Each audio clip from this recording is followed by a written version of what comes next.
Today, let's talk about motivation. How can you stay motivated on the days that you're just not feeling it?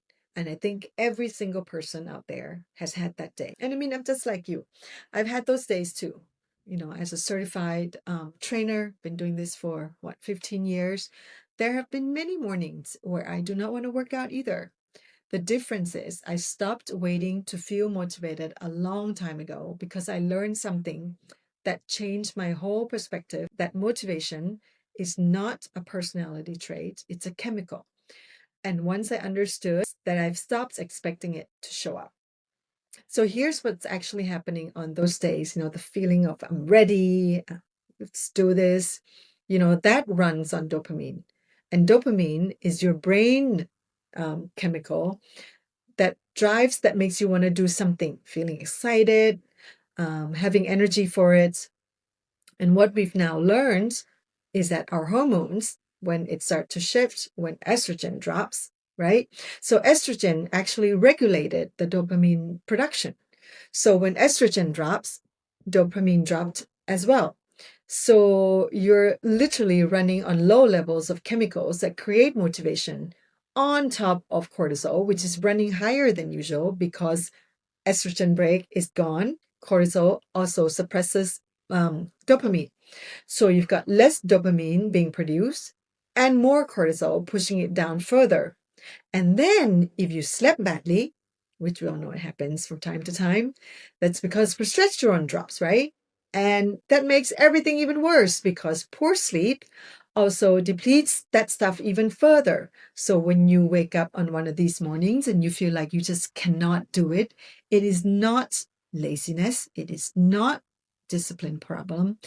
You are biochemically low on that chemical that create that drive. So your motivational fuel tank is running on empty. And here's the thing that nobody tells you. Waiting to feel motivated is just like waiting for a chemical your brain is not producing enough of right now. So if you're just waiting to be motivated, you're going to be waiting for a long time.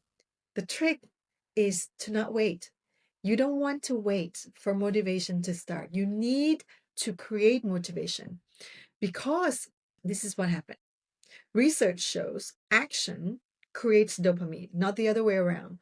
So when you start moving, even after 5 minutes, your brain starts producing dopamine. And that's what takes care of the rest, right? That the feeling follows the action, not the other way around. So what do you actually do on those days? So first and foremost, just start. Don't think about the full workout. Don't think about the 20 minutes. Don't think about the long walk that you're planning to do. Think about just the first 5 minutes, the first few minutes, and see what happens because dopamine doesn't just create the action. Action creates dopamine, right? Like we said. So most of the time, once you start, the feeling kicks in and you can keep going. So you just need to start, just like Nike. Just do it, right? Number two, on the hard days, make it easier on yourself. Maybe less than 20 minutes, 10 minutes, and see what happens. Most of the time, you'll probably keep going because it's only 10 more minutes, right? It's all about consistency. It's better to do something rather than nothing. Number three, do something simple on the days that you don't want to do it, right? For example, do body weights, do a yoga, right? Do something that you're actually also enjoy and it's not too taxing on your body. Because on lower dopamine days, your brain doesn't want to make decisions. So it's already running on empty. So if you have to think on top of it, it's going to make it harder for you to stick with. Okay. And reduce the friction the night before. So on the night before your training days, literally put all your clothes out already, your workout clothes, your shoes, get it ready. Right. So as soon as you get up, put on those clothes right away. Don't stay in your pajamas. So there's a more chance of you actually, because you're already in your clothes, you want to just do it. Number five, don't schedule your workouts at your lowest energy time. So if you feel like you're always tired in the afternoon, don't work out in the afternoon. Set an alarm to remind yourself to go to bed earlier so you can get up earlier and get the workouts done in the morning. And technically, if we follow our body rhythm, Morning's the best time to work out because that's when we have the most energy. 6, track all kinds of wins, not just the workouts, not just the size of my muscle or the strength of my abs, right? Track your energy. Is your energy better? Is your sleep better? Is your mood better? Do your clothes fit better? Does your knee hurt less because now there's less weight on your body and there's less pressure on the knees? Because when you start taking into account these small wins, guess what fires? Dopamine starts firing again. So your brain will go, oh, this is working. So let's keep going. And that's why results create consistency, not the other way around. Number 7, have an accountability partner, a workout buddy, or even just texting your friend or your mom or whoever. I'm training tomorrow at 7 a.m. so that someone knows. And you don't want to be the one who just doesn't show up, right? This is one of the reasons why coaching is important. It's not just a program. It's knowing that someone is there, that someone's watching, that someone is checking up on you.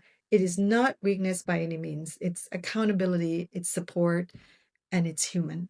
Number 8. So on one of those really hard days, just go back to your why now moments, not your goals, not your dream body. Why did you decide to start doing this, right? Some of you could be diagnosis. Could be a photo of you that you don't recognize yourself anymore.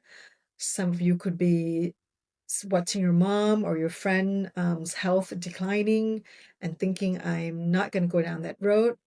That's your moment. And on the hard days, close your eyes and think about that moment. And again, just do it. It's only 20 minutes. Number 9, eat enough before training if needed. So if you feel like you're tired, your energy is not up, right? Eat some carbs, get some carbs in, right? Some carbs and some protein so that you get that boost of energy right before the workout so that there's no excuse. And number 10, and this is why I do what I do, man.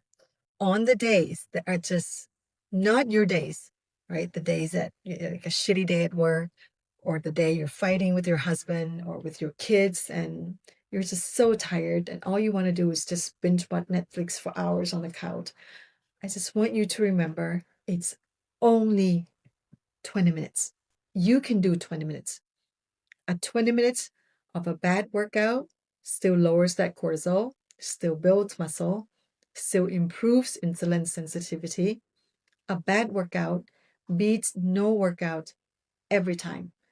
Don't forget, you are not building motivation. You are building momentum.